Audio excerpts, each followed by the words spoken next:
Hi అండి. 5 మినిట్స్‌లో prepare అయ్యే ఐటెమ్. మార్నింగ్ అయినా, ఆఫ్టర్‌నూన్ అయినా కూడా తీసుకోవచ్చు. అదేంటో అనుకుంటున్నారా? Lemon rice. దాని ప్రిపరేషన్ ఎలాగో చూద్దాం రండి. ముందుగా ఒక గ్లాస్ రైస్ తీసుకొని, దాన్ని బాగా క్లీన్ చేసుకొని, దాన్ని ఉడకనిద్దాం. ఇప్పుడు దీంట్లోకి కావాల్సిన ఇంగ్రీడియెంట్స్. ముందుగా కొన్ని జీడి పలుకులు అండ్ ఏరుశనగ. జీడి పలుకులు మనకి ఇష్టపరంగా వేసుకోవాలంటే వేసుకోవచ్చు, లేదంటే లేదు. ఇప్పుడు పొయ్యి మీద పాన్ పెట్టుకొని, దాంట్లో కొంచెం ఆయిల్ వేసుకొని, ఫస్ట్ ఆఫ్ ఆల్ ఇవి వేగనిచ్చేద్దాం. ముందుగా ఇవి వేసుకున్నానేటి అనుకుంటున్నారా? ఫస్ట్ ఇవి వేసుకుంటే కనుక మనం పోపులు వేసినప్పుడు ఈ మాడిపోవడం కట్ట అలాంటివి ఏమవ్వు. ఓకే అండి. ఇప్పుడు పోపులు ఏమేమి తీసుకోవాలో చూద్దాం. 2 ఎండుమిరగాయలు, కొంచెం శనగపప్పు, కొంచెం మినపప్పు, అలాగే కొన్ని ఆవాలు. ఆవాలు కొంచెం ఎక్కువే వేసుకోండి, ఏం పర్వాలేదు. 4 జీలకర్ర మట్టి తగ్గించండి చాలు. ఇవన్నీ పక్కనెట్టేసి ఒక చిటికెడు ఇంగువ.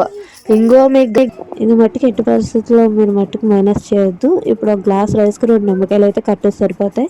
ఆ నిమ్మకాయలు కూడా బాగా రసం తీసి పక్కన పెట్టేసుకోండి. ఇప్పుడు మనం ముందుగా తీసుకునే పోపులు ఉన్నాయి కదండి, ఆ పోపులు వేసుకొని ఈ వేగుతున్న జీడిపప్పు అందులో వేసుకొని కలిపేసుకోవచ్చు.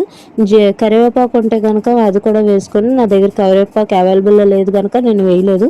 ఇందులోనే ఒక చిటికెడు పసుపు కూడా వేసేసుకోండి. పసుపు వచ్చేసి పచ్చివాసన పోతుంది కనుక ఆయిల్లో వేసుకున్నాను నేను. రైస్లో కూడా వేసుకోవచ్చు అలాగనేసి అని.